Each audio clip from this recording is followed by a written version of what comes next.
Accidental General, written by Sjanevardsson. Desperate people do desperate things. Jen convinced herself that what she was doing was desperate rather than insane. If anyone had the cure for her mother, it would have been the aliens. They had arrived on Earth a few years ago, spending an inordinate amount of time dealing with human governments, greed, tribalism. In the end, they were given places where their trade vessels could land, sell goods, and buy from the local populace in dozens of countries. One of those alien porn markets happened to be just 100 kilometers or so from her home. Humans weren't allowed near their ships, and they were very careful not to let anything they called forbidden for primitive trade out of their sight. They had no use for precious metals, human currency, or gemstones. They traded what they brought for other goods. Jen had been lucky in that a large part of the recent trades at a local port market had been live chicks, ducklings, goslings, and rabbits. She bluffed her way to the back streets of the market, nearer to where their ship lay hidden, by explaining to the aliens in detail how to care for the baby birds and rabbits. When she'd finally been shooed away, she managed to hide in the back streets, creeping ever closer to the ship, which is how she made her way to the cargo hold with the animals, where she found herself wondering what her next step would be. She hadn't felt anything other than a slight reduction in her weight when they left. She knew from the spate of news stories and documentaries that the aliens came from a system nearly 800 light years away. That they could cross the distance meant they had to have technology to cure her mother's cancer. How long it would take, though, she wasn't sure. Water was taken care of, as the tank carrying it for the animals was easy to get to. For food, she carried a case of 24 meal bars and a couple kilos of mixed nuts. It wasn't ideal, but it was what she would find spur of the moment when her desperation turned to action.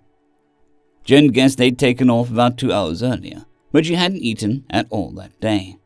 She unwrapped a meal bar and took her time with a bite of it. When she was about to take a second bite, she heard movement, and the large cargo door began to open. She ducked behind the water tank. One of the aliens was probably coming in to check on the animals. A beak around the side of the tank, though, showed that the outer doors were open as well. A dim red sun illuminated the world no other human had ever seen. Panic began to set in. She hadn't planned for what came next, beyond begging for help. She ducked back behind the water tank and calmed herself. Deep, slow breaths brought her heart rate down and helped her settle her mind. One of the aliens stuck behind the water tank with her, holding a bundle in their arms. "They'll find me here. Put these on, and I'll get you out of the port," the alien said in perfect English. The bundle contained clothes like the aliens wore, with a head covering that was somewhere between a beekeeper and hazmat. The gloves only had 3 fingers, and a thumb that sat too low and was far too long. Still, she did her best to cover herself. She followed the alien out the ship, through the port, and into what must be a city, though there were no cars or analogs. The roads themselves, if they could be called that, moved. Everywhere she followed the alien, the other aliens gave them space, many bowing or holding up a single long middle finger. For a brief moment, she thought that they were flipping her the bird, until she reminded herself that these grey-skinned, black-eyed, 3-fingered aliens were not human, and not given to human gestures. They finally stopped in front of a low building with a yellow glass roof. The alien led her inside, then straight through the open main hallway beneath the skylight to the back room. There, the alien unlocked a panel on the wall and led her down a winding staircase to a dim basement. More aliens waited for them in the basement. A map on the wall showed symbols she didn't understand. "Is that the human?" some of them asked. Jen stripped off her gloves and then lifted her headpiece off, to the astonished gasps of the aliens. "It's true, you're here," they called out. "I am Renthion," the alien that had led her said. "Hi, I'm Jen. What's going on, and how do you speak English?" "We do not speak English, Jen, but the devices we wear around our waist translates for us," the alien that raised a middle finger said. "I am Abaloroth, and I am honored to be in your presence, great General." Wait, what?" Jen asked. "We understand you'll want to secure payment," Renthion said. "What is your desire?" "Oh, I just came here to find a cure for my mother's cancer." They turned off their translators and spoke amongst themselves. Their speech sounded more like a murmur of water in a stony brook than anything else.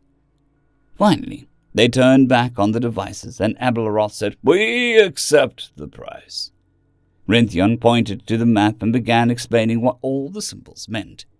It was a war map, with different troop types and sizes and terrain on display. It reminded her of the strategy games she regularly played, right down to this unit type is weak to that one and stronger than that type. "We are badly scattered, as you can see, but we have it on good authority that human great general that will stow away on a governmental ship will know how to turn things around for us." "But I'm not a great general, I'm just—" "Your modesty is appreciated, but unnecessary. We will leave you alone with the map for a while to make your plans. Writing materials are there by the map." They filed out of the dim room, and Jen sighed. She didn't know who they were fighting, or what was their cause, or whether it was even just. No matter what she did, though, someone was going to pay the price for what she decided. Either this group meeting in secret, or the others that had them outnumbered. She paced the small room, stopping in front of a mirror. "What are you doing, Jen?" she asked her reflection. "Are they trying to overthrow their government?" "Probably, judging by the huge number of armored-type units on the other side. Does their government need to be overthrown, or are these guys religious fanatics?" She groaned and paced some more. Every time she closed her eyes, she saw the look on her mother's face when the doctor told her that they'd have to stop the chemo because it wasn't working, and there was no more options. "Screw it," she said to herself. "Mom's worth whatever price I pay with my soul."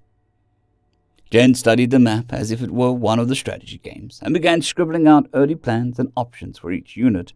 Then she addressed any actions the enemy might take with counteractions by the troops. It was her favorite strategy game. She'd have the seemingly overwhelming army defeated within 20 turns and lose at most 10th of her own armies. She was still looking for any stupid moves the enemy might make. She addressed every smart, logical move. When the door opened and the alien came back in, Abelaroth looked over at pages and notes she scribbled on smooth paper. "Can you explain your plans?" "Sure." Jen picked up her notes in order and stepped in front of the map. As she pointed to units on the map and explained their best course of action, those unit markers would move on the map. As she talked through the action-reaction portion of the combat, the enemy markers would move, and the friendly markers would follow her recommendations. She detailed everything, including the possible need to sacrifice 2 units in order to bring down 4 to 6 enemy units. After an hour of explaining what took her 20 minutes to figure out, she looked at the aliens. They all sat in silence for a long minute before Renthion raised a hand, his middle finger up.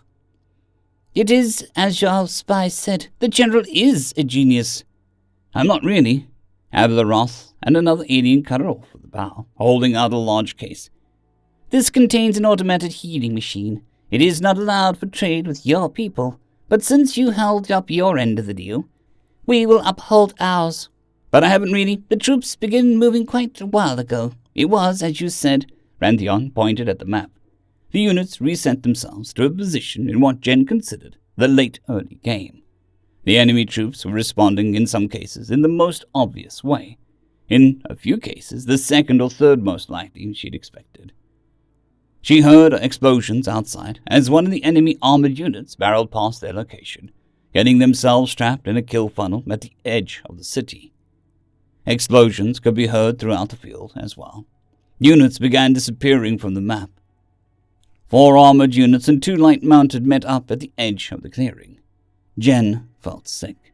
This was the point where the purpose of 2 entire light-mounted units was to draw them out and get obliterated while infantry closed in from behind to mine their escape from heavy artillery that would begin to pound them from the far tree line.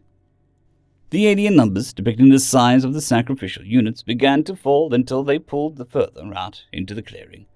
Jen found herself sweating, silently urging the enemy units to take the bait. They did. She watched them advance in formation, while infantry units moved behind them to mine their escape. The bait units continued to maneuver and dwindle until one blinked out of existence on the board. The other made a beeline for the far trees when artillery began raining down on the pursuing forces. They pulled back in a hurry, almost running into the infantry units that were scattering in the woods behind them. As the enemy retracted their steps, their unit numbers began falling, until 3 had blinked out of existence, and the remaining 3 were trapped by the damaged vehicles. The infantry reformed around them, and those 3 enemy units' markers also soon disappeared. There were battles happening in other locations on the map, but watching that one closely left Jen feeling sick. She'd just sent a bunch of people to their death, and she didn't even know what for.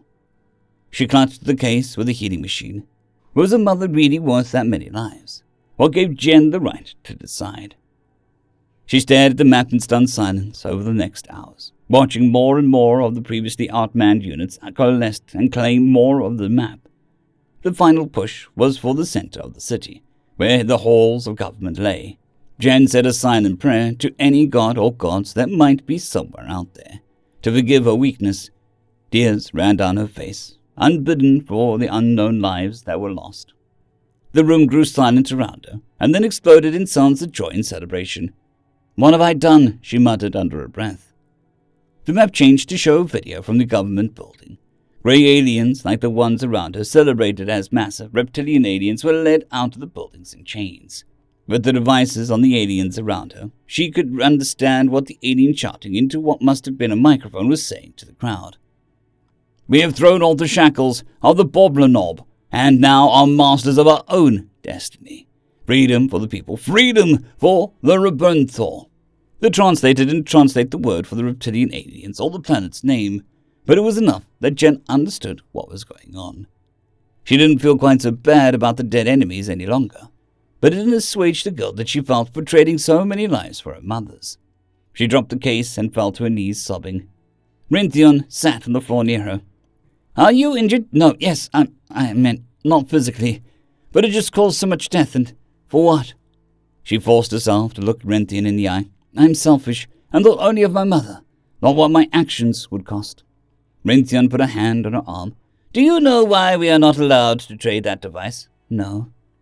"It would mean that humans would live far longer, healthier lives, and likely reach the stars sooner.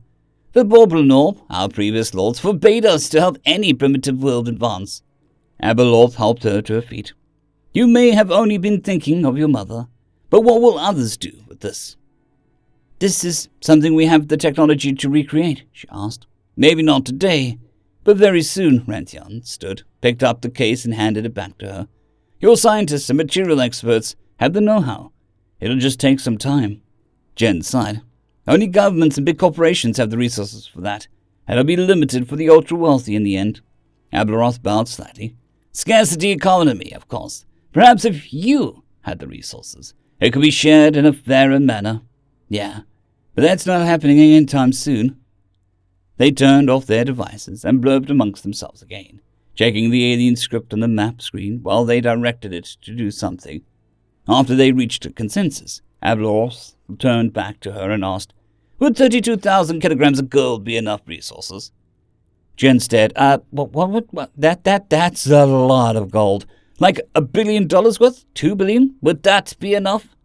Jen nodded. Yeah, it would." "Well then, Great General, we have an agreement, and we expect to see great things from humans in the near future," Renthion said.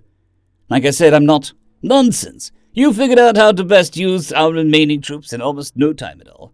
All of our field commanders are taking your lessons as they move forward to clearing out the last of the Borblenorb." Renthion motioned for her to follow, but didn't make her put on the clothing again.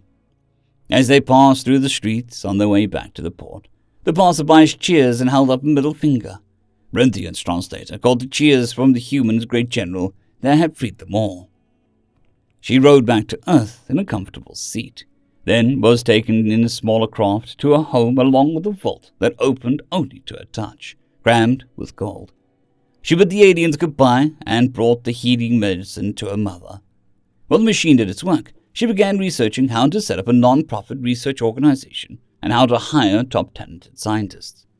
She would not feel at ease with her actions until she had saved at least 100 times as many people as she had condemned to death on Robinthor. Something Renthion had said in return echoed through her mind. "Only a great general weeps for the cruelty of war, even after winning it." End of story. I'd greatly like to thank our Tier 5 channel members, Caspar Arnholtz, John Creighton, Manatharia, 050, Dragzoon WRE, and Elijah Silvercross. Thank you very much.